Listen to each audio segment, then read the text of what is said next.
ఒక ప్రాముఖ్యమైన వ్యక్తిని మీకు పరిచయం చేయాలని ఆశపడుతున్నాను. ఆ వ్యక్తి ఎవరంటే యబ్బేజు. చెప్పండి, ఎవరు? గట్టి చెప్పాలి, ఎవరు? యబ్బేజు. బహుశా మీలో చాలా మందికి ఈ పేరు పరిచయం ఉండిండకపోయిండొచ్చు. చాలా తక్కువ మందికి మాత్రమే యబ్బేజు గురించి తెలుసు. దాదాపు చాలా మందికి ఈయన గురించి పరిచయం ఉండదు. బైబిల్లో ఆయన గురించి రాయబడి ఉంది. బైబిల్లో ఆయన గురించి 2 వచనాల్లో వర్ణించబడింది. ఆయన గురించి ప్రస్తావన 2 వచనాలు మాత్రమే కనిపిస్తుంది. అయితే 2 వచనాలు మాత్రమే కనిపించినప్పటికీ ఆయన జీవితం నుండి మనం నేర్చుకోవాల్సిన పాఠాలు చాలా ఉన్నాయి. ఆ వ్యక్తిని మనం ఈరోజు ధ్యానించబోతున్నాం. హల్లెలూయా. పాస్టర్ గారు 2 వచనాల్లోనే రాయబడి ఉంది, మరి అతను అంత గొప్పవాడా అంటే దేమిట్రా, ఆయన పాత నిబంధన భక్తుల వలె యుద్ధాలు చేయలే, కొత్త నిబంధన భక్తుల వలె అద్భుతాలు చేయలే. ఓల్డ్ టెస్టమెంట్ సైన్స్ లాగా, అబ్రహాం లాగా, దావీదు లాగా ఏ యుద్ధాలు చేయలే. కొత్త నిబంధన భక్తుల వలె ఏ అద్భుతాలు, అపోస్తుల వలె ఏ అద్భుతాలు కూడా చేయలే. మరి పాస్టర్ గారు ఈయన ప్రత్యేకత ఏంటి అని ప్రశ్నిస్తే ఆయన ప్రత్యేకత ఒకటే అండి, ఆయన చేసిన ప్రార్థన బట్టి గుర్తించబడ్డాడు. ఆమె చెప్పండి ఒకసారి. ఎందుకు గుర్తించబడ్డాడు? ఆయన చేసినటువంటి ప్రార్థన బట్టి గుర్తించబడ్డాడు. ఆయన ప్రార్థన చేశాడు.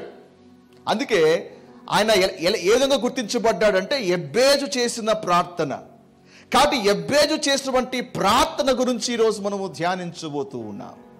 అయితే యబ్బేజు ఎవరు, ఆయన ఎందుకు ప్రార్థించాడు, ప్రార్థించిన తర్వాత దేవుడు అతనికి ఏ విధంగా జవాబిచ్చాడు, ఈ 3 మాటలు చూడబోతున్నాం. బైబిల్స్ ఉన్నట్లయితే మొదటి దినవృత్తాంతముల గ్రంథము 4వ అధ్యాయం, 1 Chronicles 4th chapter 9 to 10. మొదటి దినవృత్తాంతముల గ్రంథము 4వ అధ్యాయము 9-10 వచనాలు గల లేఖన భాగాల్ని మనము పరిశీలించబోతున్నాం.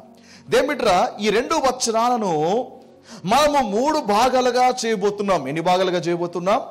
గట్టి చెప్పాలి. ఎన్ని భాగాలుగా చేయబోతున్నాం? 3 పార్ట్స్గా డివైడ్ చేస్తున్నాం. ఒకటి పరిస్థితి, అంటే యబ్బేజు ఒక పరిస్థితి ఎలా ఉందో చూస్తున్నాం. రెండవది యబ్బేజు చేసిన ప్రార్థన ఏమై ఉందో చూడబోతున్నాం. మూడవది యబ్బేజు ఏమి పొందుకున్నాడో చూడబోతున్నాం. మొదటిది పరిస్థితి, రెండవది ప్రార్థన, మూడవది పొందుకొనుట. ఈ 3 మాటల్ని మనము ఈ 2 వచనాల్లో మనం చూడబోతున్నాం. ఆమె చెప్పండి ఒకసారి. హల్లెలూయా, ఆమేన్. మొదటిది యబ్బేజు ఒక పరిస్థితి. ఈ మొదటి దినవృత్తాంతాల గ్రంథము ఏమైతే ఉందో, ఏమండి, ఈ మొదటి దినవృత్తాంత గ్రంథము ఏమైతే ఉందో, మొదటి అధ్యాయము మొదటి వచనం నుండి 9వ అధ్యాయం వరకు మనకు ఎక్కువగా ఒకటే పదం కనపడుతుంది. ఆయన ఆయనను కనెను, ఆయన ఆయనను కనెను, అంతే, ఇంకేం కనపడదు. అర్థమవుతుందా? కనుట గురించే ఎక్కువగా బైబిల్లో ఉంది. అందుకే మీ బైబిల్ బాగా గమనించండి. మొదటి దినవృత్తాంత గ్రంథము మరి మొదటి అధ్యాయం నుంచి 9వ అధ్యాయం వరకు ఏ వచనాలు కూడా అండర్లైన్ చేయబడి ఉండవు. ఈ చాప్టర్ చదివినప్పుడు చాలా బోరు కొడుతుంది, చిరాకు వస్తుంది, బోరు కొడుతుంది. అసలు ఎవరినో కంటే మనకెందుకు అన్నట్టుగా అనిపిస్తుంది కదా. మత్తయి సువార్త మొదటి అధ్యాయం చదివినప్పుడు కూడా అతడు ఆమెను కను, అతడు ఆయన కను, అతడు ఆయన కను, ఈ కనుడ ఏంది అన్నట్టుగా అనిపిస్తుంది. కాబట్టి ఈ యొక్క కనుట గురించినటువంటి యొక్క వివరాలు మనకు అక్కడ కనిపిస్తున్నాయి. దేని సరిగా ఈ మాట గమనించాలి. మొదటి దినవృత్తాంత గ్రంథము 4వ అధ్యాయము 9వ వచనం వరకు, అంటే 8వ వచనం వరకు అంతకు ముందున్నటువంటి పేర్లు, అంటే మొత్తం 9 అధ్యాయాల్లో ఉన్నటువంటి వ్యక్తుల పేర్లు దాదాపు 500 మందికి పైగానే ఉన్నాయి. ఎంతమంది? 500 పేర్లకు పైగానే ఉన్నాయి ఈ 9 అధ్యాయంలో పేరు తప్ప ఇంకేం లేవు అక్కడ. అతను కనెను అని తప్ప ఇంకేమీ లేదు. అంటే అలాంటి పేర్ల మధ్యలో దేవుడు యబ్బేజును హెచ్చిస్తూ ఉన్నాడు. ఆమె చెప్పండి ఒకసారి. యబ్బేజు ఒక స్థానము, యబ్బేజు ఒక పరిస్థితి. మొదటిది నేను ఏం చెప్పబోతున్నా అంటే, పరిస్థితిలో యబ్బేజు ఒక స్థలము చూడండి. 9వ వచనంలో అతని స్థలం ఉంది. ఆ 2 వచనాలు అయిపోయిన తర్వాత మళ్ళా కనెను అని మళ్ళా స్టోరీ కొనసాగుతుంది. ఆ వ్యక్తుల మధ్యలో యబ్బేజు ఒక స్థానం లభించింది. ఆమేన్. పరిశుద్ధాత్మ దేవుడు రాయిస్తున్నప్పుడు యబ్బేజు పేరు మాత్రమే రాయించక, యబ్బేజు చేసినటువంటి ప్రార్థన, యబ్బేజు ఒక పరిస్థితి కూడా పరిశుద్ధాత్మ దేవుడు రాయిస్తున్నాడు. ఆమె చెప్పండి ఒకసారి. యబ్బేజు అనుకున్నాడు, మా పూర్వీకుల పేర్లు మాత్రమే ఉన్నాయి, పేరు మాత్రమే గుర్తుండిపోతే ఎలాగా? మనతో పాటు, మన పేరుతో పాటు మనం చేసిన పనులు కూడా గుర్తుండిపోవాలి, మనం చేసే కార్యాలు గుర్తుండిపోవాలి. యబ్బేజు ఒకటి అనుకున్నాడు, నేను చేసేటువంటి పని, నా జీవితము కొన్ని తరాలైనా కూడా చరిత్రలలో నా స్థానము నిలబడిపోవాలి అని అనుకున్నాడు. అసలు జీవితం ఎలా జీవించాలో తెలుసా దేని బిడ్డరా? మనకంటే ముందు చాలామంది ఉన్నారు, వాళ్ళందరూ కూడా చనిపోయారు. వాళ్ళ పేరు మాత్రమే ఉంది, కానీ వాళ్ళు ఏమి చేస్తారో చాలామందికి జ్ఞాపకం కూడా ఉండదు. ఎలాంటి జీవితము జీవించాలి అంటే చరిత్రలో మనకు ఒక స్థానం కలగాలి. 10 తరాల వారు మనల్ని స్ఫూర్తిగా తీసుకోవాలి. 10 తరాల వారు ఒకప్పుడు ఒక ఆయన ఇలా ఉండేవాడు, ఒక ఆవిడ ఇలా ఉండేది, ఒక సహోదరులాగా ఉండేది, ఈ విధంగా చేశాడు, ఈ విధంగా నిలబడ్డాడు అని 10 తరాల వాళ్ళు మనల్ని స్ఫూర్తిగా తీసుకునేటువంటి జీవితాన్ని మనం జీవించగలగాలి. దేని బిడ్డారా, నీ తరం అయిపోతే నేను మర్చిపోయేవారుగా ఉండకూడదు. ఈరోజు మన తాతలు ముత్తాతలు వాళ్ళందరూ మరణించారు, అయితే వాళ్ళు ఏమి చేశారో మనకు జ్ఞాపకం లేదు. వాళ్ళు జీవించారు, వాళ్ళ కాలం అయిపోయింది, కాలగర్భంలో కలిసిపోయారు, వాళ్ళు ఏమి చేస్తారో కూడా తెలియదు. అబ్రహాము చూడండి, చనిపోయినాక కూడా మనతో మాట్లాడుతున్నాడు లేఖనము ద్వారా. బైబిల్లో భక్తులు చూడండి, చనిపోయి కొన్ని వేల సంవత్సరాలు అవుతున్న లేఖనముల ద్వారా మనతో మాట్లాడుతూ ఉన్నారు. బిల్లిగ్రామ్ గారు కానీ, సాధు సుందర్ సింగ్ కానీ, భక్త్ సింగ్ గారు కానీ, యేసన్న గారు కానీ, వీళ్ళందరూ కూడా అద్భుతముగా వాడబడ్డారు. వాళ్ళు చనిపోయిన తర్వాత కూడా వాళ్ళ యొక్క సాక్ష్యము, వాళ్ళ యొక్క జీవితము ఏమండి ఇప్పటికీ మనం మాట్లాడుకుంటున్నాం, ఇప్పటికీ వాళ్ళ కార్యాలన్నీ కూడా తలపోస్తున్నాం. జీవితం అంటే అలా జీవించాలి. యబ్బేజు ద్వారా దేవునితో అదే మాట్లాడుతూ ఉన్నాడు. ఏదో జీవించేసామా, ఏదో మన కాలం అయిపోయిందా, వృద్ధాప్యంకి వచ్చేసామా, ఆ తర్వాత చనిపోయామా అంటే అర్థం లేదు. What is the life's greatest tragedy? జీవితంలో అతి గొప్ప విషాదం ఏంటో తెలుసా? మరణం కాదండి. చాలామంది అనుకుంటారు మరణము గొప్ప విషాదం అని. మరణం కాదు, ఒక వ్యక్తి తన పర్పస్ ఏంటో తెలియకోకుండా జీవిస్తున్నా చూసారా, అది పెద్ద విషాదం. Life's greatest tragedy is when man forgets his destiny, when man forgets his purpose. అతడు ఎందుకున్నాడు, అసలు నేను ఎందుకున్నాను, దేవుడు నన్ను ఎందుకు ఏర్పరచుకున్నాడు, నా జీవితంలో దేవుని యొక్క ఉద్దేశం సంకల్పం ఏంటి, ఈ భూమి మీద నేను దానికోసము ప్రాకులాడుతున్నానా, లేదా దాన్ని మర్చిపోయేసి ఏదో అలా జీవించేస్తూ అలా రోల్ గడిపేసుకుంటూ వెళ్ళిపోతున్నానా? అలా వెళ్ళిపోతున్నావు అంటే దేని బిడ్డరా, నీ జీవితంలో అత్యంత విషాదకరమైనటువంటి పరిస్థితి ఏమంటే అదే. అందుకే సాతాను ఏం చేస్తాడంటే మిమ్మల్ని ఏమైనా చేయనిస్తాడు, కానీ మీ జీవితం యొక్క సంకల్పం ఏంటో మీరు తెలుసుకోకుండా ఆటంకపరుస్తాడు. తెలుసుకున్నావా, ఇక నీ జీవితం ఆ దిశగా సాగిపోతుంది. నీతో మంచి కాలం జరిగించనివాడు.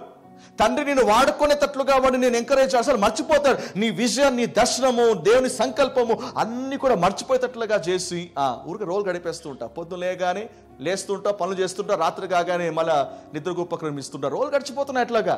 కానీ వెనక్కి తిరిగి చూస్తే మరి నా వెనక జీవితంలో నేను ఏమి సాధించాను, నాకు ఆ జీవితం ద్వారా 10 మందికి స్ఫూర్తిగా ఉన్నానా, నా పేరు కూడా చరిత్రలో నిలబడుతుందా? పేరు మాత్రమే కాదు, మనం చేసే కార్యాలు, ప్రభు కోసం మనం చేసే కార్యాలు కూడా అలా నిలబడిపోద్ది అని బిడ్డారా.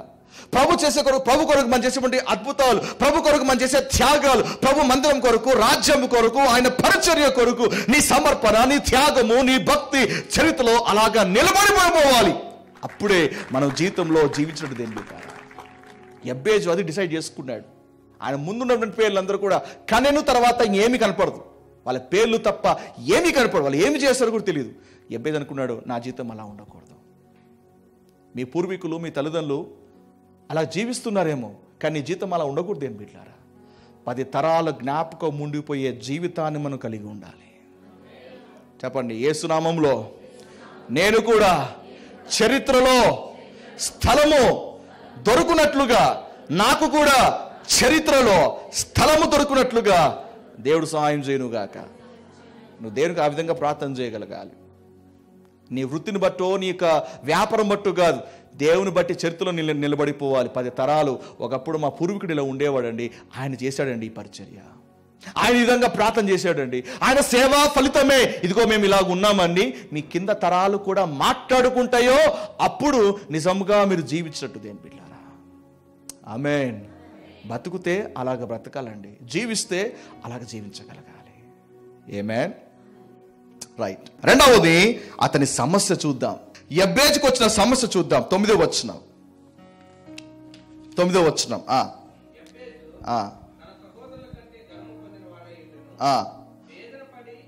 వేదన పడి ఇతని కంటినని అతని తల్లి అతనికి యబ్బేజు అని పేరు పెట్టాను. అతని స్థలాన్ని చూసాం, ఇప్పుడు అతని సమస్యను చూడబోతున్నాం. అతని తల్లి అతను కనింది. అయితే ఎలా కనిందంట? వేదన పడి కనింది తల్లి. ప్రసవ వేదన మామూలు కాదు, చాలా నొప్పితో కూడింది. అయితే అందరి తల్లులు కంటున్నారు, కానీ ఈ తల్లి మాత్రం చాలా వేదన పడి, చాలా వేధించబడింది, బాధ గురైంది, చాలా బాధపడుతూ నరకయాతన అనుభవించింది ఇక బిడ్డను కనేటప్పుడు. అందుకే కొడుకు పుట్టిన తర్వాత కొడుకు ఒక పేరు పెడతా ఉంది. ఏం పేరు? యబ్బేజు. చెప్పండి, ఏం పేరు? యబ్బేజు. యబ్బేజు అనగా నా శ్రమ, నా వేదన, నా నొప్పి, నా బాధ, ఇలాంటి అర్థాలు వస్తాయి. కొడుకు ఏం పేరు పెట్టి చూడండి, అర్థమవుతుందా? మా కుమార్తెకి మేము ఒక పేరు పెట్టాం, రీనా అనిక అని. ఎందుకు ఆ పేరు పెట్టామంటే అందులో సాక్ష్యం ఉంది. ఒక వ్యక్తి పేరు ఒక అనుభవాన్ని సూచిస్తుంది. ఈరోజు అంటే చాలామంది పేరు అంటే ఫ్యాషన్, ఏదైనా ఫ్యాషన్గా కనబడితే తెలియచేస్తారు. ఆ పేరు చాలా ఫ్యాన్సీగా ఉంది సార్, ఈ పేరు చాలా అద్భుతంగా ఉంది, అరే ఈ పేరు మా ఇళ్ళలో ఎవరికి లేదే, ఈ పేరు పెడదాంలే అని ఏదో ఒక పేరు తగిలిస్తుంటారు. కానీ బైబిల్లో వ్యక్తుల జీవితాలు చూడండి, ఒక బిడ్డకు ఒక పేరు పెట్టబడిందంటే అందులో వాళ్ళ అనుభవాన్ని మనం చూడగలుగుతాం. అబ్రహాము తన కొడుకుకి ఏమని పేరు పెట్టాడు చెప్పండి? ఇస్సాకు అని పెట్టాడు. ఇస్సాకు అంటే ఏం చెప్పండి? నవ్వు అని అర్థం. ఎందుకు నవ్వు అని పేరు పెట్టాడు అంటే, అంతకాలం అబ్రహాము శారాకి సంతానము లేదు, చాలా బాధగా ఉన్నారు, లోపల ఒక వెల్తి, ఏదో కోల్పోయినట్టుగా. ఎందుకంటే వారసు లేడు కాబట్టి దినాలన్నీ కూడా దుఃఖముతో సాగిస్తూ ఉన్నారు. అలాంటి క్లిష్ట పరిస్థితుల్లో దేవుడు దర్శించగా కుమారుడు జన్మించాడు. అందుకే నవ్వు అని పేరు పెట్టారు. అంటే ఇప్పుడు మేము నిజంగా నవ్వుతున్నాం అంటే దేవుడు వాళ్ళ దుఃఖాన్ని సంతోషంగా మార్చాడు. అంటే ఇస్సాకుని బట్టి చెప్పొచ్చు అబ్రహాము శారా ఒక అనుభవాలు ఏ విధంగా ఉన్నాయో అని. మా కుమార్తె కూడా పేరు పెట్టాం రీనా అనిక అని. ఎందుకు ఆ పేరు పెట్టాము అంటే, రీనా అంటే జాయ్, సంతోషం అని, ఆనిక అంటే గ్రేస్, కృప అని అర్థం. ఎందుకు ఆ పేరు పెట్టామంటే, మరి కొన్ని సంవత్సరాల కిందట మా భార్య గర్భం ధరించినప్పుడు వాళ్ళ అమ్మగారు చనిపోయారు. చాలా క్లిష్టమైనటువంటి దుఃఖకరమైనటువంటి ఆ సమయంలో మరి ఆ భూస్థాపన కార్యక్రమాలు తర్వాత మా భార్య చాలా బాధపడుతూ తల్లి కోల్పోయినటువంటి ఆ బాధలో ఉన్నప్పుడు ఆ టైంలో కన్సీవ్ అయింది. అయితే ఆ పని అక్కడ తిరుగుతూ కొంచెం బాధలో వెళ్ళిపోయింది. ఆ టైంలో గర్భస్రావం అయింది, అబార్షన్. డాక్టర్ వద్దకు వెళితే, అమ్మ నీకు రక్తస్రావం ఎక్కువైపోయింది కాబట్టి అవకాశం లేదు, మరి ఇంకోసారి ప్రయత్నం చేయండి అని పంపించేసింది. వచ్చి నాతో చెప్పింది ఇలాగా, డాక్టర్స్ ఇలాగ అన్నారు అని. అయితే మేము ఒకటి బలంగా నమ్మాం, దేవుడిచ్చినటువంటి బహుమానం సాతాను దొంగలించలేడు. అర్థమో, దేవుడిచ్చిన బహుమానం సాతాను దొంగలించలేడు. దావీదు ఒక గొర్రెను సింహం ఎత్తకపోయింది, కానీ దావీదు ఏం చేస్తాడో తెలుసా? సింహం ఎత్తకపోయినా కూడా సింహము నోట్లో నా గొర్రె క్షేమంగానే ఉంటుంది, నేను వెళ్ళి పోరాడాలి, నేను వెళ్ళి ఎనికి తెచ్చుకోవాలి అని దావీదు ఆ సింహాన్ని తరిమాడు. కాబట్టి సింహము నోట్లో క్షేమంగా ఉన్నటువంటి ఆ గొర్రె పిల్లలు మళ్ళీ విడిపించుకొని రాగలిగాడు. ఆమె చెప్పండి ఒకసారి. ఒక దావీదు పోతే పోనీలే అనింటే అంతవరకు నోట్లో ఉండే గొర్రెపిల్ల చచ్చిపోయి ఉండేది.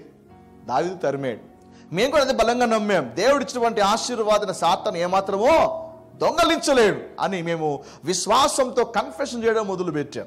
దేవుని యొక్క వాగ్దానం ఎత్తిపట్టడము నేర్చుకున్నాం. దేవుని మాట అపవాది ఏమన్నా నిన్ను గాక, లోకస్ల అభిప్రాయం ఏమైనా ఉన్ని గాక, దేవుని వాక్యాన్ని కన్ఫెస్ చేయడం మొదలుపెట్టాం. కొంతకాలం అయిన తర్వాత మళ్ళా డాక్టర్ వద్దకు వెళితే డాక్టర్ చెకప్ చేసి ఆమె ఆశ్చర్యపోయింది, అద్భుతం, నిజంగా మీ దేవుడు నీ జీవితంలో కార్యము చేశాడు, నీ గర్భఫలము నిలబడింది అని సాక్ష్యం ఇచ్చింది. హల్లెలూయా. ఆ మాట విన్నప్పుడు మా జీవితంలో గొప్ప సంతోషము కలిగింది. అంటే తల్లిని కోల్పోయేటువంటి ఆ బాధలో ఉన్నప్పుడు మరి మా భార్య గొప్ప సంతోషము కలిగింది. అలాగే మరి ఇక కృపలో దేవుడు కుమార్తెను అనుగ్రహించాడు. అందుకే సంతోషం ఉంది, కృప ఉంది, రెండు కలిపి ఒక పేరు పెడదాం అనుకొని రీనా ఆనిక అటువంటి పేరు పెట్టాం, నామకరణం చేస్తాం. ఎవరైనా ఎందుకు ఆ పేరు పెట్టామంటే మా సాక్ష్యం చెప్తాం. పేరు సాక్ష్యాన్ని సూచిస్తుంది, పేరు అనుభవాలు సూచిస్తుంది. హల్లెలూయా. మన పిల్లలకు పేరు పెట్టేటప్పుడు సార్ ఆ నక్షత్రంతో రావాలి సార్, బి నక్షత్రంతో రావాలి సార్ ఆ పేరు, తర్వాత మా నక్షత్రంతో రావాలి సార్, వీళ్ళందరినీ చెట్టుకేసి గొట్టాలు పట్టుకొని మాతో రావాలంట, బాతో రావాలంట, రాతో రావాలంట. మన ప్రభులో ఉన్నాం, విమోచించబడ్డాం, రక్తంతో కడగబడ్డాం. మనము అన్య సంప్రదాయం బట్టి కాదు నామకరణం చేయాల్సింది, మన అనుభవాలు బట్టి నామకరణం చేయాలి. ఎందుకయ్యా నీకు ఆ పేరు పెట్టారు అంటే మన జీవితంలో ప్రభు చేసినటువంటి సాక్ష్యాన్ని పంచుకోవాలి. మన జీవితంలో ప్రభు చేసిన మేలను ఒక సాక్ష్యంగా పంచుకోగలగాలి. ఆ విధంగా ఉండాలండి మన పేరు. ఆమె చెప్పండి ఒకసారి. మన తల్లిదండ్రులు కాబట్టి వాళ్ళ అజ్ఞానంలో లేకపోతే వాళ్ళకున్న అనుభవాలు బట్టి మనకు పేరు పెట్టారు, మంచిదే. కానీ మన బిడ్డలకు మాత్రము ఒక పేరు మనం పెడుతున్నప్పుడు అది ఒక సాక్ష్యముగా నిలబడిపోవాలి. ఇప్పుడు ఎబ్బేస్ తల్లి ఎబ్బేస్కి ఏమని పేరు పెట్టింది? వేదన, నా బాధ, నాక శ్రమ అని పేరు పెట్టింది. ఇంకా చూడండి, ఎబ్బేస్ స్కూల్ పోయినాక అందరు ఎబ్బేస్ ఏమని పెడుతున్నారు చెప్పండి? ఒరే బాధ పెట్టువాడు ఇక్కడ, అరే వేదన కలుగజేయవాడు ఇక్కడ అంటే ఎబ్బేజు ఒక మనసు, ఎబ్బేజు ఒక భావన ఎలా ఉంటుందో చూడండి. అందరికి మంచి మంచి పేర్లు ఉంటే ఎబ్బేజు జీవితం ఏంటి? ఎబ్బేజు పేరేంటి? వేదన, నొప్పి. అంటే చిన్నప్పుడు తన బాల్యము, తన పుట్టుకతోనే వేదన, శ్రమ, అవమానము, తగ్గింపు, నిర్లక్ష్యము, అవహేళనకు గురవుతూ అలాంటి వాతావరణంలో ఎబ్బేజు పెంచబడతా ఉన్నాడు. అర్థమవుతుందా? అందరూ మంచి పేర్లు పెట్టుకుంటే అందులో ఇతనికి మాత్రము ఇలాంటి పేరు ఉంది. చాలా కృంగిపోయి ఉంటాడు, చాలా బాధపడి ఉంటాడు. బ్రోకెన్ లైఫ్, దుఃఖముతో బద్దలవుతూ తన జీవితం అంతా అలాగా గడుపుతూ ఉన్నప్పుడు ఎబ్బేజ్ అనుకున్నాడు కదా, నా జీవితం ఇలాగనే ఉండాలా? అందరూ అన్నట్టుగా నేను అందరికీ బాధ పెట్టే వ్యక్తినా? నా లైఫ్ అలాగే ఉండిపోతుందా? అమ్మ అలాగ అనింది, మా బాబాయ్ ఇలా అన్నాడు, మా చిన్నాన్ని ఇలా అన్నాడు, స్కూల్కి వెళ్తే మా ఫ్రెండ్స్ కూడా ఇలా అంటున్నారు, స్నేహితుల వద్దకు వెళ్తే స్నేహితులు కూడా నన్ను అలాగే పిలుస్తూ ఉన్నారు. నిజంగా ఆ పేరు తగ్గట్టుగా నా జీవితం అలాగే ఉండిపోవాల్సిందేనా? కానీ ఎబ్బేజ్ అనుకున్నాడు, ఎవరైతే నన్ను ఎబ్బేజ్ అని పిలుస్తూ ఉన్నారో వాళ్ళందరికంటే నేను పైవాడుగా ఉండాలి. హల్లెలూయా. సో ప్రజలు ఇచ్చేటువంటి ఏమండి, the label people give you is not your destiny. ప్రజలు నీకు ఇచ్చేటువంటి లేబుల్ ఏమైతే ఉందో అది నీ గమ్యము కాదు. ఈరోజు ప్రజలు నేను ఏమన్నా అనొచ్చు, ఏమన్నా పిలుస్తూ ఉండొచ్చు, నువ్వు వ్యర్థమైన దానివి, ఉపయోగం లేని దానివి, నువ్వు వ్యర్థుడవు, లేదా ఎవరికి ఉపయోగం లేని వాడివి అని జనాలు నేను ఏమని పిలుస్తున్నారో నాకు తెలియదు. కానీ వారిచ్చే లేబుల్ నీ ఫైనల్ డెస్టినీ కాదు. దేవుడు నీ చరిత్రను తిరగరాయగలుగుతాడు. దేవుడు దింపిల్లారా, ఆమె చెప్పడం ఒకసారి. హల్లెలూయా. అందుకే ఎబ్బేజ్ డిసైడ్ చేసుకున్నాడు, నేను ఆ దేవుని వద్దకు నేను వెళ్తా.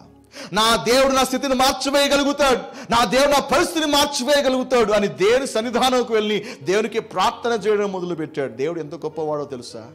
మనం మొరపెట్టినప్పుడు దేవుడు ఆలకించేవాడు. బద్దలైన పగిలిపోయిన హృదయముతో, విరిగి నలిగిన మనసుతో దేవుని వద్దకు వెళ్ళినప్పుడు ఆయన మన మనవి ఆలకించేవాడుగా ఉన్నాడు. 22వ కీర్తన 24వ వచనం చదవండి ఒకసారి. ఆయన బాధపడువాని బాధను తృణీకరింపలేదు, దాన్ని చూచి ఆయన అసహ్యపడలేదు, అతనికి తన ముఖమును దాచలేదు. వాడు ఆయనకు మొరపెట్టగా ఆయన ఆలకించను. గట్టిగా స్తోత్రం చెప్పండి ఒకసారి. మనము బాధపడినప్పుడు దేవుడు ధృవీకరించలేదట, ఆయన అసహించుకోలేదు మనుషుల వలె, ఆయన తన ఒక ముఖము చాటలేదు మనుషుల వలె. ఆయన మనం మొరపెట్టినప్పుడు అంట మన మొర ఆలకించేవాడట దేవుడు.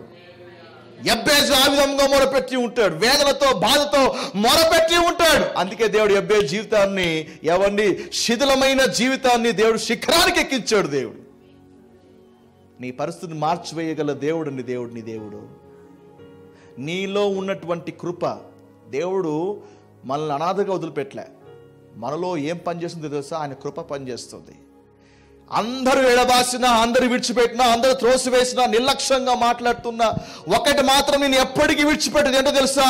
నీలో పని చేయించినటువంటి దేవుని కృప. ఆ కృప నిరత్తుడుగా ఉన్నటువంటి నీ జీవితాన్ని అమోఘమైన వ్యక్తిగా మార్చగలుగుతుంది. బలహీనమైనటువంటి నిన్ను బలవంతుడుగా మార్చగలుగుతుంది. నిస్సహాయుడుగా ఉన్నటువంటి నీ జీవితాన్ని బలవంతుడుగా మార్చగలుగుతుంది. ఘనహీనుడుగా ఉన్నటువంటి నిన్ను ఘనమైన వాడుగా మార్చగలుగుతుంది. ఏం చెప్పండి? నీలో పని చేయుచున్నటువంటి ఆ దేవుని కృప. చెప్పండి, నాలో దేవుని కృప ఉంది. చెప్పండి, దేవుని కృప ఉంది. 1 కొరింథీ 15వ అధ్యాయం 10వ వచనం. ఈ మాట చాలా జాగ్రత్తగా ఈ మాట చదవాలి, మీ బైబిల్ అండర్లైన్ చేయాలి. ఎప్పుడైనా సరే నువ్వు కూడా ఎబ్బేజ్ లాగా నీకు కనిపిస్తే ఈ మాట నువ్వు గుండె కత్తుకోవాలి. ఈ వచనాన్ని నువ్వు స్మరణ చేయగలగాలి. ఈ వచనము ఇక హృదయానికి హత్తుకోగలగాలి. 1 కొరింథీ 15వ అధ్యాయం 10వ వచనం. మొదటి కొరింథీ 15:10. అయినను నేను ఏమై ఉన్నానో అది దేవుని కృప వలనే అయి ఉన్నాను. మరియు నాకు అనుగ్రహింపబడిన ఆయన కృప. మీ కృప అనుగ్రహించబడిందా? మీలో కృప అనుగ్రహించబడిందా? దేవుని కృప ఉందని గట్టిగా ఆమె చెప్పండి ఒకసారి. నాకు అనుగ్రహింపబడిన ఆయన కృప నిష్ఫలము కాలేదు. దేవుడు నీలో కృపనిచ్చాడు, అది నిష్ప్రయోజనముగా ఉన్నది ఏం బిడ్డరా? నిష్ఫలము కాదు. ఆ కృప నేను ఉన్నత స్థానంలో నిలబెడతాది. ఆ కృప నిన్ను బలవంతుడుగా మారుస్తుంది. ఆ కృప నిన్ను ఉత్తీర్ణులుగా చేస్తుంది. ఆ కృప నిన్ను ఘనమైన వ్యక్తిగా మారుస్తుంది. ఆ కృప నిన్ను శిఖర స్థానంలో నిలబెడతాది. నీలో ఉన్నటువంటి ఆ కృప నిష్ఫలము కాదు దేని బిడ్డారా. వారందరికంటే ఎక్కువగా ప్రయాసపడుతుంది. ప్రయాసపడినది నేను కాను, నాకు తోడై ఉన్న ఆ దేవుని కృపయే. ఎందరూ నిన్ను విడిచినా ఆయన కృప నిన్ను విడిచిపెట్టద్దు దేని బిడ్డారా. ఆ కృప నిన్ను తల ఎత్తుకునేటట్లుగా చేస్తుంది. నీలో కృప ఉన్నంత వరకు నీకు దిగు లేదు. ఈరోజు ప్రజల్ని చూసి నేను తల లూపచ్చు, ఈరోజు నీ స్థితిగతం చూసి, ఈరోజు నీ జీవితాన్ని చూసి, ఈరోజు నీ దుర్భరమైన పరిస్థితులను చూసి జనాలను హేళనగా మాట్లాడచ్చు. కానీ నీలో కృప నిష్ప్రయోజనం, నిష్ఫలము కాదు. ఆ కృప నేను జీవితాన్ని మార్చి ఏమీ లేని జీవితాన్ని అమోఘమైన వ్యక్తిగా నిలబెడుతుంది. పక్కవే చెప్పండి, నాలో ఉన్న దేవుని కృప ఎన్నటికీ నిష్ఫలము కాదు. ఎన్నటికీ.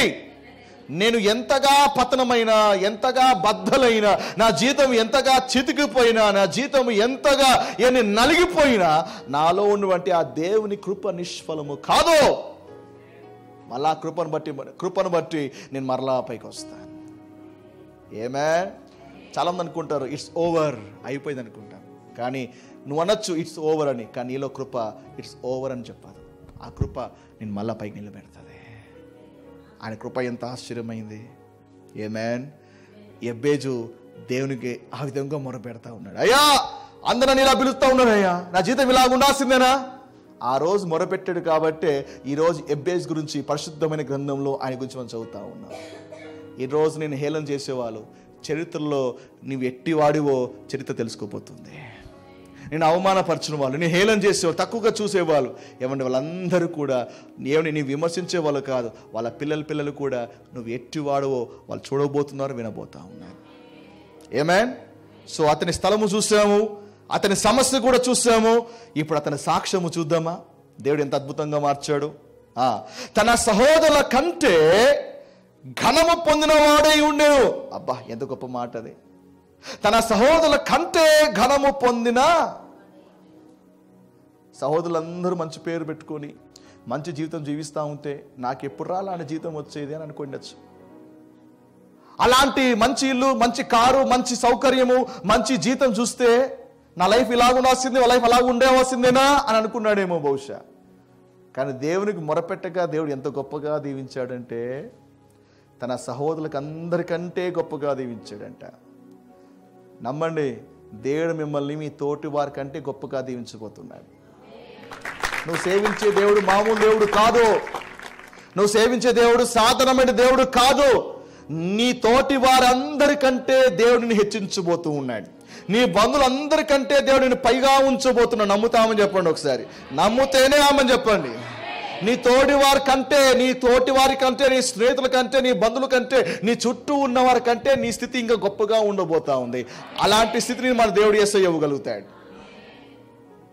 అక్కడ ఆ మాట కింద నువ్వు పెన్తో అండర్లైన్ చేసి, ప్రభువా ఈ మాట నేను క్లెయిమ్ చేస్తున్నానయ్యా, నా వారందరికంటే నేను ఘనము పొందిన వాడే ఉండాలి ప్రభువా. ఒకరోజు వస్తుంది వాళ్ళందరూ కూడా నీ వద్దకు రాబోతున్నారు. అందుకే నీవు ఉన్న పరిస్థితి నమ్మద్దు, నువ్వు ఉండనై ఉన్న పరిస్థితి నమ్మాలి. నువ్వు అనుభవించే పరిస్థితి మీద మనసు పెట్టవద్దు. భవిష్యత్తులో నువ్వు ఏమై ఉండబోతున్నావో దాని మీద మనసు పెట్టి విశ్వాసము కలిగి ఉండాలి. అప్పుడు దేవుడు నీ స్థితిని పైకెచ్చించేవాడుగా ఉన్నాడు. ఏసేపు చెరసాలో వేయబడ్డా, ఏసేపు గొయ్యిలో వేయబడ్డా, ఏసేపు హేళన గురి కాబడ్డా, అందరూ ఏసేపును మర్చినా సాతాను ఏసేపు నుంచి బట్ట లాగేసుకున్నాడు, సాతాను ఏసేపు నుంచి బంధువులు లాగేసుకున్నాడు, సాతాను ఏసేపు నుంచి తండ్రి లాగేసుకున్నాడు, సాతాను ఏసేపు నుంచి తను పనిచేసేటువంటి యజమాని అన్ని లాగేసుకున్నాడు, చెరసాల్లో వేయబడ్డాడు. కానీ సాతాను ఒకటి మాత్రం ఏసేపు నుంచి లాగి వేయలేకపోయాడు. ఏంటో తెలుసా? ఏసేపుకున్న దర్శనాన్ని లాగి వేయలేకపోయాడు. అందుకే ఏసేపు దేవుని నమ్మెను అని మనం చదువుతున్నాం బైబిల్లో. అందుకే ఏసేపు దేవుడు తోడే ఉన్నాడు. అది గట్టిగా పట్టుకున్నాడు. ఒకరోజు నా దేవుడు చెప్పాడు, నేను సింహాసనం మీద కూర్చుంటా. అంతే, గొయ్యిలో ఉన్నా, చెరసాల్లో ఉన్నా, ఎక్కడ ఉన్నా తను కనిపించే పరిస్థితి కాదు, తను ఆత్మీయముగా చూసేటువంటి ఆ దర్శనాన్ని బాగా చూస్తున్నాడు. అది బలంగా నమ్మాడు. ఆ దర్శనం అతని సింహాసనంకి ఎక్కించింది. నువ్వు కనిపించే పరిస్థితులు బట్టి డీలా పడద్దు. ప్రస్తుతానికి నీ బంధువుల స్నేహితుల ఎదుట నువ్వు చిన్నవాడుగా ఉండొచ్చు, నీవు అల్పుడుగా ఉండొచ్చు, వాళ్ళకంటే తక్కువైన స్థాయిలో ఉండొచ్చు. That is not your final destiny. అదే నీ అంతిమ గమ్యము కాదు కదా. చరిత్ర అందరితో అయిపోలేదు కదా, కథ అంతా అయిపోలేదు కదా. యేసేపు కూడా చెరసాల తాత్కాలికమే, యేసేపుకి గొయ్యి తాత్కాలికమే, యేసేపుకి అవమానము తాత్కాలికమే. కానీ శాశ్వతం తెలుసా, యేసేపుకి సింహాసనము. దేవుడు నిన్ను కూడా ఆ స్థితికి లేవనెత్తడానికి ఇష్టపడుతున్నాడు. అదే కార్యక్రమంలో దేవుడు ఉన్నాడు. దేవుని బిడ్డలారా, పక్కకు చెప్పండి, నేను అందరికంటే ఘనుడై ఉండుట లోకము చూడబోతా ఉంది. నమ్ముతున్నారా? నమ్ముతున్నారా? నమ్ముతున్న వాళ్ళు మాత్రమే ఆమెను చెప్పండి. నాతో సహోదరులందరికంటే నేను ఘనముగా ఉండబోతున్నా. That's how you need to see your life. నీ జీవితాన్ని ఆ విధంగా చూసుకోవడం మొదలు పెట్టాలి. ప్రభు అంటాడు, నమ్ముట నీ వలన అయితే నమ్మువానికి సమస్తము. ప్రభు చెప్పాడు ఆల్రెడీగా.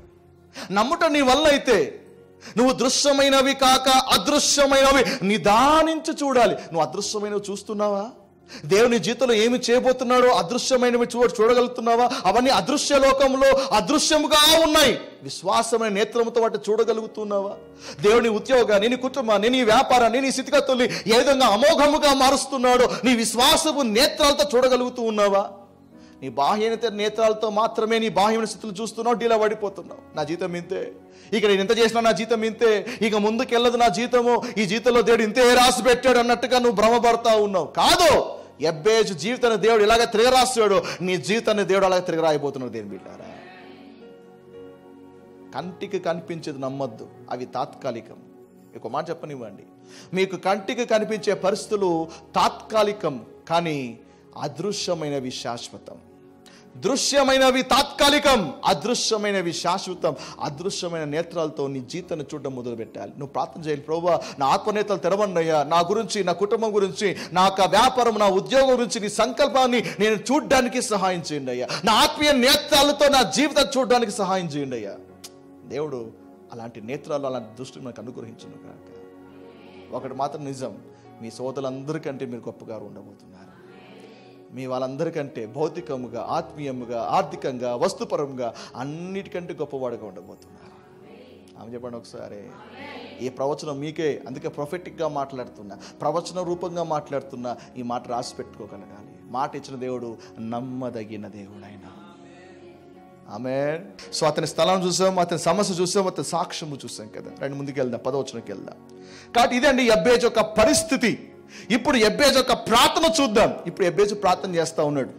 10వ వచనంలో యెబ్బేజు చూద్దాం. ఈ ప్రార్థనలో, తన ప్రార్థనలో యెబ్బేజు 4 విషయాలు అడిగాడు. ఏమడిగాడు చెప్పండి? గడి చెప్పండి ఒకసారి. గడి చెప్పాలి ఒకసారి. ఈ 10వ వచనాన్ని ముక్కలు ముక్కలుగా చేస్తేనే ఒక్కొక్క వచనము ధ్యానిస్తే అమోఘంగా ఉంటుంది. యెబ్బేజు తన ప్రార్థనలో 4 విషయాలు అడిగాడు. చాలా పవర్ఫుల్ విషయాలు అడిగాడు. ఆ ప్రార్థన ఏంటో చూద్దాం. ఆ తర్వాత ఏమి పొందుకున్నాడు చూడబోతున్నాం. మొదటిది శ్రేష్టమైనది అడిగాడు. ఏమడిగాడు? శ్రేష్టమైంది. ఏంటి శ్రేష్టమైంది అంటే, నీవు నన్ను నిశ్చయముగా ఆశీర్వదించి. ఏమని అడుగుతున్నాడు చెప్పండి? జీవితంలో శ్రేష్టమైంది ఏం చెప్పండి? ఏంటి పాస్టర్ గారు అంటే, ఒక 3 అంతస్తుల భవనము, ఒక కారు, ఒక 10 కేజీల బంగారము. చెప్పండి, శ్రేష్టమైనది ఏంటి జీవితంలో? దేవుడు మిమ్మల్ని ఏదన్నా ఒక శ్రేష్టమైనది కోరుకో అంటే ఏం చెప్తా చెప్పండి? ఇక వెంటనే ఉండు ప్రభా, ఒకటి అడిగే ఉండి, అక్కడ డైరీనే ఉంది ప్రభా అని డైరీ బయట తీసి డైరీ అని చేతికిద్దాం. శ్రేష్టమైంది ఏంటి? అన్నిటికంటే దేవుని ఆశీర్వాదం శ్రేష్టమైనది. అది ఎంత శ్రేష్టమైన, చాలా మంది ఆశీర్వాదం శ్రేష్టమైందని తెలియక వస్తుపరమైన అడుగుతూ ఉంటారు. ఇక్కడ మీకు ఒక మాట చెప్పాలి. ఆశీర్వాదము మనకు అన్ని సమకూరుస్తారు. ఉదాహరణ చెప్తాను. ఆదికాండం 1వ అధ్యాయం బైబిల్ తీయండి ఒకసారి. The power of the blessing, ఆశీర్వాదం యొక్క శక్తి, ఆశీర్వాదం ఏమి చేస్తుందో మీకు ఒక మాట మీకు చూపిస్తాను. బైబిల్ చూసినట్లయితే ఆదికాండము 1వ అధ్యాయం 26వ వచనం ఒకసారి చదువుతారా? ఆదికాండము మొదటి అధ్యాయము 26వ వచనం. దేవుడు 28వ వచనం చదువుతారు ఒకసారి. దేవుడు వారిని ఆశీర్వదించెను, ఎట్టనగా మీరు ఫలించి అభివృద్ధి పొంది విస్తరించి భూమిని నిండించి దాన్ని లోపరుచుకుని సముద్రపు చేపలను ఆకాశ పక్షులను భూమి మీద ప్రాకు ప్రతి జీవుని ఏలుడని దేవుడు వారితో చెప్పాను. అంటే దేవుడు ఏం చేశాడు? దేవుడు ఆశీర్వదించాడు కాబట్టే వాళ్ళు అభివృద్ధి పొందుతా ఉన్నారు. ఆశీర్వదించాడు కాబట్టే వాళ్ళు విస్తరిస్తూ ఉన్నారు. ఆశీర్వాదానికి ఫలితమే వాళ్ళు నిండించి దాన్ని లోపరుచుకుంటున్నారు. ఆశీర్వాదానికి ఒక రిజల్టే ఏమని? ప్రతి జీవుని కూడా ఏలగలుగుతున్నారు. అంటే వారు జీవించాలన్నా, ఏలాలన్నా, విస్తరించాలన్నా, ఫలించాలన్నా, లోపరుచుకోవాలన్నా వాళ్ళకి ఏం కావాలి? ఆశీర్వాదము కావాలి. బ్లెస్సింగ్ ఒక రిజల్ట్. ఇవన్నీ కూడా కొంతమంది అంటారు, మంచి కారు కొనుక్కుంటే దేవుడు నాకు మంచి కారుతో బ్లెస్ చేశాడు. కారు బ్లెస్సింగ్ కాదు, బ్లెస్సింగ్ వల్ల వచ్చే రిజల్ట్ అది. God bless me with a good job అంటారు. Job is not a blessing, that is the result of the blessing. ఆమె చెప్పండి ఒకసారి. ఆశీర్వాదం ఒక ఫలితమే నీ ఉద్యోగము, ఆశీర్వాదానికి ఫలితమే నీ యొక్క ఎవరిని మంచి ర్యాంక్, ఆశీర్వాదానికి ఫలితమే నీ ప్రమోషన్స్. ఇవన్నీ కూడా ఆశీర్వాదం అటువంటి అతీతమైన శక్తి వల్ల కలిగినటువంటి ఒక రిజల్ట్. దేని బిడ్డారా, అంటే ఇవన్నీ రావాలంటే మనకి ఏం కావాలి? రెడీ చెప్పండి ఒకసారి. ఏం కావాలి? అది ఈ తెలిసినోడు ఏం చేస్తాడంటే దేవుని కాడికి వెళ్ళి, దేవా నాకేం కావాలి, నీకేం కావాలి అని దేవుడితే ఏం అడుగుతాడు? నాకు ఆశీర్వాదం కావాలి. ఎందుకంటే నీకు కావాల్సినవన్నీ కూడా అదిగో ఆ ఆశీర్వాదములోనే ఉంది. అది ఉంటే నీకేమి కావాలి అన్ని సమకూరుస్తుంది. సో నువ్వు ఏం కోరుకోవాలి? అన్నిటికంటే శ్రేష్టమైనది ఏంటి చెప్పండి? ఆశీర్వాదం. దేని బిడ్డ అది కావాలి. అది ఉంటే నీ జీవితం పూర్తిగా మార్చలేబడుతుంది.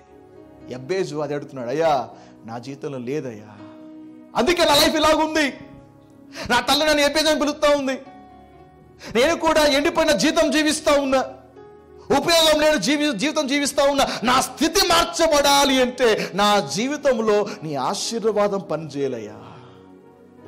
ఇలాంటి ఆశీర్వాదము దేవుడు ఎప్పుడు ఎలా ఇస్తాడో తెలుసా? మందిరానికి వచ్చినప్పుడు సేవకుల ద్వారా ఆశీర్వాదాన్ని పలికేవాడుగా ఉంటాడు. మందిరానికి వచ్చేది ఊరికే టైంపాస్ కోసం కాదండి. సేవకుల వద్దకు వచ్చేది ఊరికనే కాదు. వారు ఏంటి? దేవుడు ఆశీర్వాదాన్ని ఎలా పలుకుతాడు? యాజకుల ద్వారా దేవుడు మీ జీవితంలో పలుకుతాడు.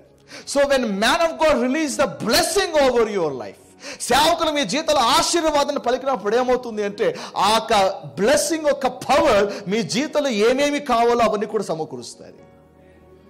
ఆమేన్. అందుకే చాలా మంది చూడండి, ఆరాధన అంతా కూడా అయిపోయి ఉండరు అనమాట.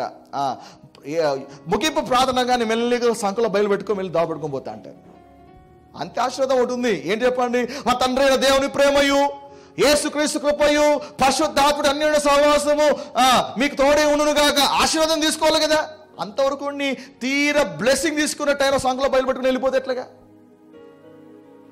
నాలుగు మీకు అర్థమవుతుందా? అసలైనటువంటి బ్లెస్సింగ్ ఎక్కడుంది? ఆశీర్వాదంలో ఉంది. అసలైనటువంటి మ్యాటర్ ఆశీర్వాదంలో ఉంది. అంతవరకు మంచిగా పాటలు పాడి, అంతవరకు మంచిగా వాక్యం విని ఇంకా సర్వీస్ అయిపోయింది కదండి, ఇంకా మీకు ఈ బ్లెస్సింగ్తో పనిలే. వాళ్ళందరూ కూడా ఏంటంటే ఆశీర్వాదం ఒక విలువ ఏంటో తెలియకోకుండా వాళ్ళు లాస్ట్లో బ్లెస్సింగ్ తీసుకోకుండా నేను వెళ్ళిపోతున్నారు.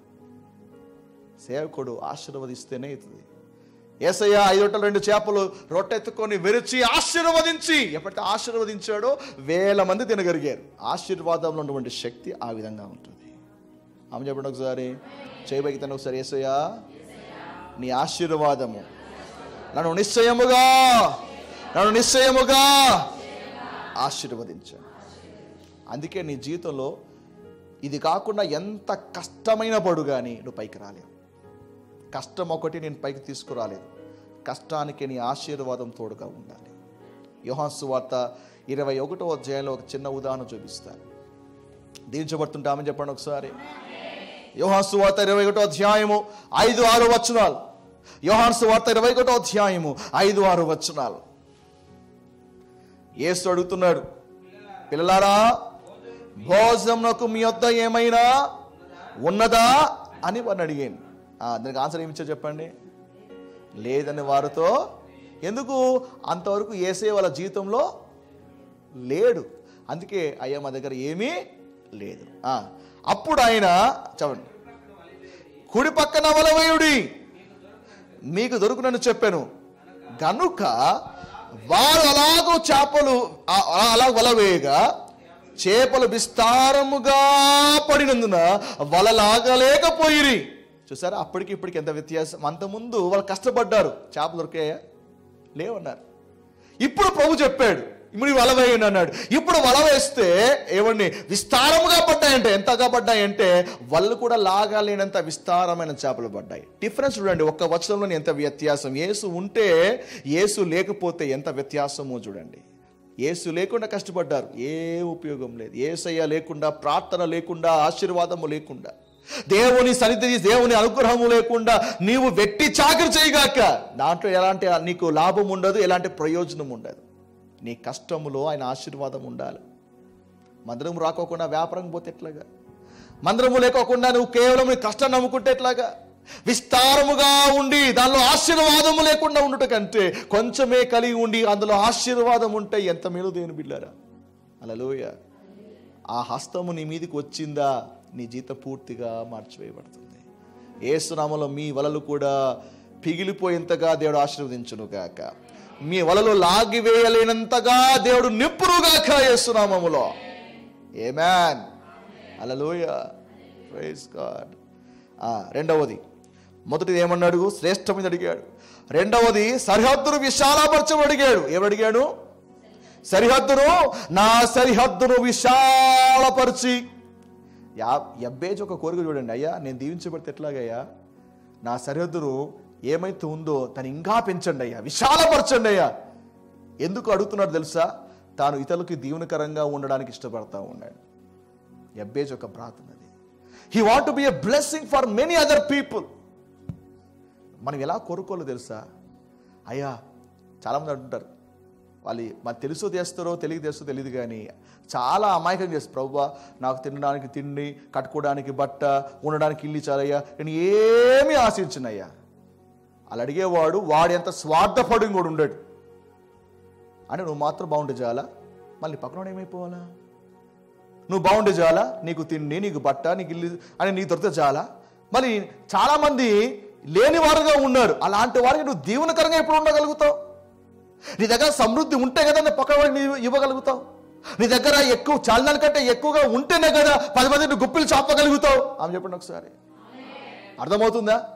ఎప్పుడే కానీ నాకు చాలయ్యా చూడటానికి చాలా ఆత్మీయంగా ఉంటుంది. జవాబు, అబ్బా ఎంత తగ్గింపండి, ఎంత నిస్వార్థపడండి, ఎంత నిస్వార్థపడాలి అన్నట్టుగా ఉంటుంది. కానీ వాడంత స్వార్థపడు కూడా ఉండడు. నా సరిహద్దును విశాలపరచయ్యా, ఎందుకంటే నా ద్వారా చాలామంది దీవించబడాలయ్యా. మనం పెద్దది అడగాలి. దేని బిడ్డారా? పెద్దది అడగాలి. మనం పెద్ద దేవుని సేవిస్తా ఉన్నాం, దేవుడు పెద్దవి అనుగ్రహించేవాడుగా ఉన్నాడు. ఓ రోజున ఒక రాజు ఒక యవనస్తుని మెచ్చుకున్నాడు. అతను చేసినటువంటి మేలును గుర్తించి అతను గణపరుద్దామని అతను పిలిపించి అతనికి ఒక ఆఫర్ ఇచ్చాడు. అతని చేతిలో ఒక కట్టె పెట్టాడు. ఇదిగో ఈ కర్ర తీసుకో, దీంతో ఒక వలయానికి ఎంత పెద్ద సర్కిల్ గీస్తావో అదంతా కూడా నీదే అన్నాడు. అదంతా నీదే అన్నాడు. చేతిలో కట్టబట్టుకున్నాడు. మీరైతే ఏం చేస్తారు చెప్పండి? మీరైతే ఏం చేస్తారు చెప్పండి? మిమ్మల్ని గీయమంటే ఏం గీస్తారు చెప్పండి? చెప్పాలి ఒకసారి. పర్లేదు చెప్పండి, ఏం కాదు. మిమ్మల్ని మీకే కట్టించి గీయమంటే మీరు ఏం గీస్తారు చెప్పండి? మహా అంటే Ramnagar, Saptagiri circle, tower clock, 50 కిలోమీటర్లు, 100 కిలోమీటర్లు, 200 కిలోమీటర్లు, అక్కడికి అయిపోయి. ఇంకా పోయినోడు ఎన్ని కొత్తలు కూడా తెలియదు. ఈ యవనస్తుడు చేతిలో కట్ట తీసుకొని చాలాసేపు ఆలోచించి తన చుట్టూ ఒక వలయని గీసుకున్నాడు. రాజు అన్నాడు, ఓస్ నీకు ఇంతే కావాలా అంటే, కాదయ్యా ఈ సర్కిల్ బయట ఏమైతే ఉందో అదంతా నాకు కావాలన్నాడు. అర్థమవుతుందా? ఏమడుగుతున్నాడు? ఒక సర్కిల్ గీసుకుంటే రాజు అనుకున్నాడు సర్కిల్లో ఉండేది కావాలని అడుగుతున్నాడు ఏమనుకున్నాడు. కానీ ఈయన గారి కోరిక ఏమంటే ఈ సర్కిల్ బయట ఏమైతే ఉందో అదంతా నాకు కావాలని అడిగాడు. ఎంత అద్భుతమైనటువంటి కోరిక అది. రాజుకి దిమ్మ తిరిగిపోయింది. దేవుని దగ్గర మనం ఆ విధంగా అడగాల. అయ్యా నాకు ఇవ్వండి అయ్యా, నా ద్వారా సంఘాలు స్థాపించబడాలయ్యా, నా ద్వారా సేవకులు పోషించబడాలి, నా ద్వారా అనేక మందిరాలు కట్టబడాలి, లేని వారికి నేను గుప్పిలు చాపగలగాలయ్యా, అనేకులకి నేను దీవెనకరంగా శిరస్సుగా ఉండాలయ్యా, యాచించే వ్యక్తిగా ఉండకూడదయ్యా, నేను చేయి చాపే వ్యక్తిగా మార్చబడాలయ్యా, నా ద్వారా 10 మందికి ఉపాధి రావాలి ప్రభువా, నన్ను అంతగా దీవించండి అయ్యా. నువ్వు అడిగితే ఆ విధంగా అడగాలి దేవుడు. ఎప్పుడు నువ్వు మాత్రమే దీవించబడు, నువ్వు మాత్రమే ఆశించబడుతుంటే స్వార్థం కాదు. ఎబ్బేజులాగా నా సరిహద్దుని విశాలపరచు. చెప్పండి, సరిహద్దుల్ని విశాలపరచు. ఎంతమంది ఆశపడతారు సరిహద్దులు విశాలపరచాలండి? దేవుడు నీ యొక్క ఆదాయాన్ని దేవుడు పెంచుతాడు. ఆమె చెప్పండి. ఆ పెంచితే ఏం చేయాలి చెప్పండి? ఏముంది పాస్టర్ గారు, నువ్వు ఆదాయాన్ని పెంచితే ఆ పెంచిన ఆదాయం తీసుకుంటాం, మనం బ్యాంకులోకి వెళ్తాం పాస్టర్ గారు. అవునా? అందుకే దేవుడు ఎందుకు అభివృద్ధి లేకపోతున్నాడు తెలుసా? ఎంత ఇచ్చినా కూడా దాచిపెట్టుకుంటావే నువ్వు. ప్రభు ఎందుకు ఎక్కువ ఇచ్చేది? మందిరానికి జ్ఞాపకం చేసుకుంటావని. ఎందుకు దేవుడికి సమృద్ధిగా నువ్వు అనుకోని విధంగా దేవుడిని ఆశీర్వదిస్తున్నాడు? ఎందుకంటే నువ్వు రాజ్యానికి జ్ఞాపకం చేసుకుంటావని. దేవుడు ఇచ్చేది ఉంచుకోవడం కోసం కాదు, పంచడానికి కోసం దేవుడు ఇస్తున్నాడు. అలాంటి దీవెనకరమైన జీవితం దేవుడు అనుగ్రహించును గాక. మన సంఘపు సరిహద్దులు దేవుడు విశాలపరచును గాక. ఆమేన్. సో మొదటిది శ్రేష్టమైనది అడిగాడు, రెండవది సరిహద్దులు విశాలపరచమని అడిగాడు, మూడవది శక్తి కావాలని అడుగుతా ఉన్నాడు. ఏంటో శక్తి? నీ చెయ్యి నాకు తోడుగా ఉండదయచేసి. Lord, I need your hand upon my life. ఆయన చెయ్యి, బైబిల్లో ఆయన హస్తము దేనికి సాదృశ్యం తెలుసా? శక్తి మహత్యానికి సాదృశ్యం. ఆయన తన బాహుబలముతో ఇశ్రాయేలు నడిపించను అని చదువుతున్నాం. ఆయన తన చెయ్యి చాపగా అని చదువుతున్నాం. ఆయన హస్తము శక్తికి, ఏమన్నీ పరాక్రమమైనటువంటి కార్యాలకి సాదృశ్యం. ఎబ్బేజు ఏమి ప్రార్థన చేస్తున్నాడంటే, అయ్యా నీ హస్తము, నీ చెయ్యి ఎల్లప్పుడూ నా మీద ఉండాలయ్యా. ఆయన చెయ్యి ఎక్కడైతే ఉంటుందో అక్కడ సమృద్ధి ఉంటుంది. ఎక్కడైతే ఆయన చెయ్యి ఉంటుందో అక్కడ అద్భుతాలు జరుగుతాయి. ఎక్కడ ఆయన చెయ్యి పడుతుందో అక్కడ రోగాలకి స్వస్థత కలుగుతుంది. ఆయన చెయ్యి కావాలి నీ లైఫ్లో, అది కోరుకోవాలి. అయ్యా నా ఫైనాన్స్ మీద నీ చెయ్యి ఉండాలయ్యా, నా ఆరోగ్యం మీద, నా పిల్లల మీద, నా కుటుంబం మీద, నాకున్న అన్నిటి మీద కూడా నీ చెయ్యి నా ఉండాలయ్యా. ఆయన చెయ్యి ఉన్నట్లుగా మనం ప్రార్థన చేయగలగాలి. ఎందుకంటే ఆయన చెయ్యి దాటి అపవాది నీ జీవితంలో పని చేయలేడుగా. All you need is a hand of God. ఎంతకాలమైంది నీ జీవితంలో ఆయన హస్తము చూసి? ఎంతకాలమైంది నీ కుటుంబంలో ఆయన హస్తము చూసి? ఆయన హస్తపు కార్యాన్ని చూసి ఎంతకాలమైంది? అడగాలి, అయ్యా నాకు నీ హస్తము కావాలయ్యా. నేను కూడా ప్రార్థన చేస్తా ఉన్నా, ప్రభువా సంఘం మీద నీ హస్తం ఉండాలయ్యా. I'm praying. ఆయన హస్తం ఉంటే అద్భుతాలు. అపోస్తల కార్యం 11వ అధ్యాయం 21వ వచనంలో అక్కడ ఒక మాట రాయబడింది. ప్రభు హస్తము వారికి తోడై ఉండెను గనుక, ప్రభు హస్తము వారికి తోడై ఉండెను గనుక నమ్మిన వారు అనేకులు ప్రభు తట్లు తిరిగిరి. ప్రభు తట్టు తిరిగారంట. ఎందుకు తెలుసా? ప్రభు హస్తము వారికి తోడై ఉంది కాబట్టి. ప్రార్థన చేద్దామా? ప్రభువా నీ హస్తము సంఘం మీద ఉండాలయ్యా. ఎలాగ ఉండాలో తెలుసా? ప్రభు నమ్ముకున్న వాళ్ళు అనేకులు మందిరం రావాలి ప్రభువా. అలాంటి వాడిని దేవుడు నడిపించునుగాక. అలాంటి వాడు దేవుడిని లోనికి ఆహ్వానించునుగాక. స్తోత్రం చెప్పండి ఒకసారి. ఆమేన్. మొదటిది ఆయన పాత్రలో మొదటిది ఏంటిది? శ్రేష్టమైనది అడిగాడు. రెండవది సరిహద్దును విశాలపరచమని అడిగాడు. మూడవది శక్తి కావాలయ్యా అని అడిగాడు. నాలుగవది సంరక్షణ కావాలయ్యా. సంరక్షణ ఏంటి? సంరక్షణ నాకు కీడు రాకుండా దానిలో నుండి నన్ను తప్పించుము. నాకు సంరక్షణ కావాలయ్యా. I need protection. ఎందుకు సంరక్షణ తెలుసా? అపవాది ఎప్పుడెప్పుడు కూల్చాలా, ఎప్పుడెప్పుడు నాశనము చేయాలా, ఎప్పుడెప్పుడు ప్రవేశించి జీవితాల్ని బదనాము చేయాలా అని వాడు ఎప్పుడు కూడా అవకాశం కోసం ఎదురు చూస్తూ ఉంటాడు. నువ్వు ప్రార్థన చేయగలగాలి, అయ్యా నా కుటుంబానికి నీ సంరక్షణ కావాలయ్యా. సామెతలు 14వ అధ్యాయం 34వ వచనంలో పాపము ప్రజలకు అవమానము తెచ్చును. ఒక చిన్న పాపం చేసేసారు, వాడు దాన్ని ఆధారం చేసుకొని వాడు జీవితాన్ని పాడు చేస్తుంటాడు. మన పిల్లల భవిష్యత్తును వాడు పాడు చేస్తుంటాడు. మన పిల్లల యొక్క జీవితాన్ని వాడు పాడు చేస్తూ ఉంటాడు. So all you need to pray. నువ్వు ప్రార్థన చేయాల్సిందే, తండ్రి నా కుటుంబంలో, నా బిడ్డల జీవితంలో, నా జీవితంలో ఎక్కడా కూడానైనా ఈ పాపము కానీ అపవాది కానీ ఎక్కడా పనిచేయకుండా, ఏ కీడు రాకోకుండా సహాయం చేయి. నువ్వు అడిగితేనే దేవుడు సంరక్షించేవాడుగా ఉన్నాడు. యేసు ప్రభువు చెప్పాడు, పరలోక ప్రార్థన చేయమని చెప్తూ అని ఒక మాట అన్నాడు. ఏమని? మన శోధనలోకి తేక దుష్టు నుండి తప్పించుము. నువ్వు ప్రార్థన చేస్తున్నావా? నీ పిల్లలు రోజు బయటికి వెళ్తున్నారా? ప్రమాదం నుంచి తప్పించబడాలి, అలవాట్ల నుంచి తప్పించబడాలి, శోధన నుంచి తప్పించబడాలి, ప్రమాదం నుంచి తప్పించబడాలి. ఏ కీడు ఏ రూపంలో వస్తుందో తెలియదు, అపవాది ఏ రూపంలో కాలము చేస్తాడో నీకు తెలియదు. నువ్వు ప్రార్థన చేస్తున్నావా? అసలు నువ్వు దేవుణ్ణి అడుక్కోకుండా నువ్వు రోజు మొదలు పెడుతున్నావు అంటే శోధనలు పడిపోవడానికి చాలా ఎక్కువ ఆస్కారాలు ఉంటాయి. దేని బిడ్డారా, ప్రభు అంటున్నాడు శోధనలో ప్రవేశించుకున్నట్లుగా మీరు ఏం చేయాలి? తప్పించమని ప్రార్థన. నువ్వు అడగకపోతే దేవుడు తప్పించలేడు. రోజు మీ బిడ్డలు ఏ శ్రద్ధకి తీసుకురావాలి, మీ కుటుంబాన్ని, మీ యొక్క కుటుంబస్తుల్ని, మీ ఆత్మీయులు, మీ యొక్క స్త్రీలందరినీ కూడా యేసు రక్తకి తీసుకురావాలి. తప్పించమని మేము ప్రార్థన చేయగలగాలి. దేవుడు చూసుకుంటాలేండి అని వదిలేయడం కాదు. Are you praying for your family? తప్పించమని ప్రార్థన చేయగలగాలి. ఆమేన్, హల్లెలూయా. దేవుడు తప్పించబడగా ఉంటాడు. సో మొదటిది ఏం చేసామంటే యబ్బేజు యొక్క పరిస్థితి చూసాం. యబ్బేజు చేసిన ప్రార్థన ఏ విధంగా ఉందో చూసాం. చివరిగా మూడవది యబ్బేజు పొందుకొనుట. ఏం పొందుకున్నాడు చూడండి, ఎలా పొందుకున్నాడు చూడండి. దేవుడు అతని మనవి చేసిన దానిని అతనికి పొందుకున్నాడా? దేవుడు అతడు మనవి చేసిన దానిని అతనికి దయచేసును. పెన్ను ఉంటే ఆ లైన్ అండర్లైన్ చేసి అది మీ సొంతం చేసుకోండి ఆ వచనాన్ని. ప్రభువా, నేను ఏమైతే అడుగుతున్నానయ్యా అది నాకు దయచేయబడాలి. దేవుడు అతను మనవి ఆలకించాడు. ఒకే ఒక వచనం ప్రార్థన. యబ్బేజు మనలాగా గంటలు చేయలే, యబ్బేజు మనలాగా రోజు తరబడి చేయలే. మన దేవుడు ఎంత గొప్పవాడు తెలుసా?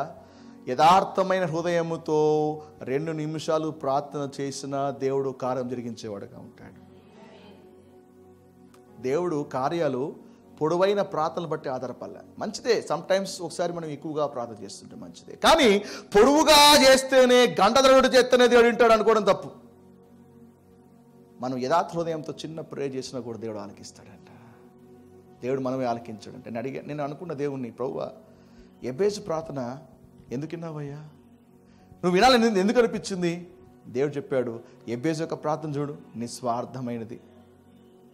యబ్బేజు ప్రార్థన చూడు, ఏ స్వార్థము లేనిది. అందుకే నేను ఆలకించాను. మనం అడుగుతాం, ప్రార్థన చేస్తాం మన గురు దేవుని, కానీ ఎందుకు మన ప్రార్థనలు ఆలకించబడలేదో తెలుసా? మన ప్రార్థనలన్నీ స్వార్థపూరితమైనవే.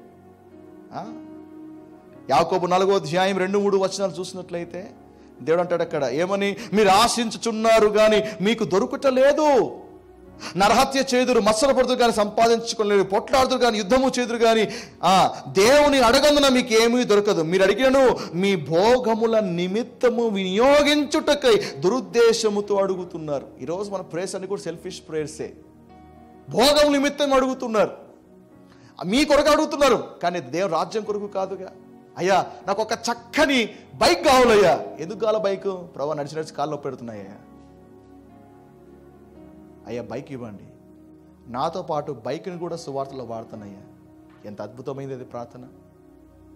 నాకు మంచి ఇల్లు అయ్యా. ఎందుకు ఇవ్వాలా నీకు ఇల్లు? ఏం లేదయ్యా, మా ఫ్రెండ్కి మా ఎదుటోళ్ళకి డూప్లెక్స్ హౌస్ కట్టారయ్యా, నాకు చిన్న ఇల్లు నాకు కావద్దా అంటే వాళ్ళకు దొరికింది కాబట్టి నీకు ఇల్లు కావాలా? లేదయ్యా నాకు ఇల్లు ఇవ్వండి అయ్యా, తద్వారా ఒక గదిని నేను కేటాయిస్తా, సేవకులకు కేటాయిస్తా, నీ భక్తులకు కేటాయిస్తా. ఒక స్త్రీ, ఏమండి షునేమిర్ అన్న స్త్రీ ఏ విధంగా దైవజనులకి ఆతిథ్యం ఇచ్చిందో నా కుటుంబం కూడా అలా ఉండాలయ్యా.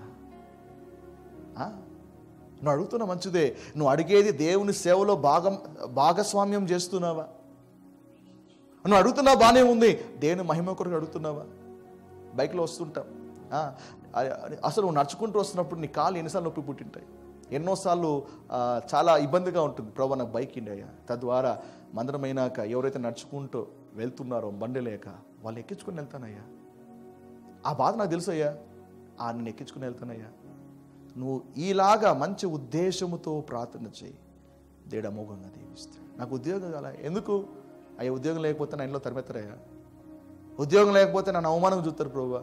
కాదు, ఉద్యోగం ఏంటయ్యా? ఎందుకంటే నీ రాజ్యము కట్టే భాగ్యం నాకు కావాలయ్యా. నీ సేవ విస్తరించుటలో నేను కూడా భాగంగా ఉండాలయ్యా, నాకు ఆశీర్వదించనయ్యా. నువ్వు ఏంది అడిగినా మొదటి తలంపు ఆయన రాజ్యము, ఆయన నీతి రాజ్యమే ఉండాలి. నువ్వు అడుగుటలో ఆయన నీతి రాజ్యం కనిపించట్లేదు అంటే మనవన్నీ కూడా స్వార్థపూరితమైనటువంటి ఆలోచనలే. ప్రభు అంటున్నాడు, అడుగుడి మీకు అడిగేటంతా దేవుడు ఇవ్వడండి, అడిగినంత దేవుడు ఇవ్వడు. ఆయన చిత్తానుసారముగా ఏది అడిగినను అని రాయబడింది బైబిల్లో. ఆ విధముగా నువ్వు ప్రార్థన చేయాలి. యబ్బేజు ఆ విధంగా ప్రార్థన చేశాడు. దేవుడు అద్భుతముగా జవాబిచ్చాడు. ఆమె చెప్పాడు ఒకసారి. దేవుడు మనందరి జవాబు ఆ విధంగా ఆశీర్వదించును గాక. మన జీవితం చర్మాంకంకి వచ్చిన తర్వాత వేటి నిమిత్తమైతే ప్రార్థిస్తున్నావో అవన్నీ కూడా నెరవేర్పుకు దేవుడు తీసుకురావడం చూసి మన కన్నీళ్ళు ఆనంద బాష్పంతో నిండిపోవాలి. అవన్నీ దేవుడు నెరవేర్పు తీసుకుని వస్తాడు. ప్రభు అంటాడు, నీ మనవి ఆలకించబడింది, నీ మొర చేరి ఉంది అని దేవుడు మాట్లాడుతూ ఉన్నాడు. దేవుడు టైంలో, రైట్ టైంలో అవన్నీ కూడా నెరవేర్పు తీసుకురాబోతున్నాడు. మీ ప్రార్థన ఏది కూడా వ్యర్థం కాదు దేవుని బిడ్డలారా. దేవుడు యబ్బేజును ఎంత గొప్పగా దీవించాడో తెలుసా? ఈ ఒక్క వచనం చూపించి ముగించేస్తాను. మొదటి దినవృత్తాంతుల గ్రంథము 2వ అధ్యాయము 55వ వచనం. మొదటి దినవృత్తాంతుల గ్రంథము 2వ అధ్యాయము 55వ వచనం. దేవుడు యబ్బేజును ఎంతగా దీవించాడు అంటే, ఎంతగా ఆశీర్వదించాడు అంటే, యబ్బేజు పేరు మీద ఒక ఊరే ఉంది దేవుని బిడ్డలారా. యబ్బేజులో కాపురమున్న అంటే ఒక ఊరి పేరే యబ్బేజు అనే పేరు ఒక ఊరికి ఉండిపోయిందండి. ఒక ఊరికి యబ్బేజు అనే పేరు పెట్టబడిందంటే యబ్బేజు యొక్క స్థితిని దేవుడు ఏ విధంగా మార్చాడు ఒకసారి ఆలోచించండి. ఒకప్పుడు నా వేదన అంటలి పిలిచింది, అలాంటి స్థితిని వీడు ఎంతో గొప్పగా దీవించాడు. మీ పేరు కొన్ని పట్టణాలకు పేరు పెట్టబడాలి. ఈరోజు మన దేశపు రాజకీయ నాయకులు కానీ, స్వతంత్ర సమరయోధులు కానీ వాళ్ళు మరణించిన తర్వాత కొన్ని ఏరియాలకి, కొన్ని ప్రాంతాలకు వాళ్ళ పేర్లు పెడతా ఉన్నారు. అంటే వాళ్ళు అంతగా మంచిగా జీవించారు అని. ఎలాంటి జీవించాలో తెలుసా? సుగంధ తైలము కంటే మంచి పేరు ఎంతో ముఖ్యం దేని బిడ్డారా. మన పేరు అలా నిలిచిపోవాలి దేని బిడ్డారా. ఆ విధముగా బతకాలి. ఆ విధంగా మనదైన శైలి, మనదైన ముద్ర వేసుకోవాలి. అలాంటి జీవితము జీవించగలగాలి. ఆమేన్. అలాంటి జీవితాన్ని దేవుడు మనకు ఆశీర్వదించును గాక.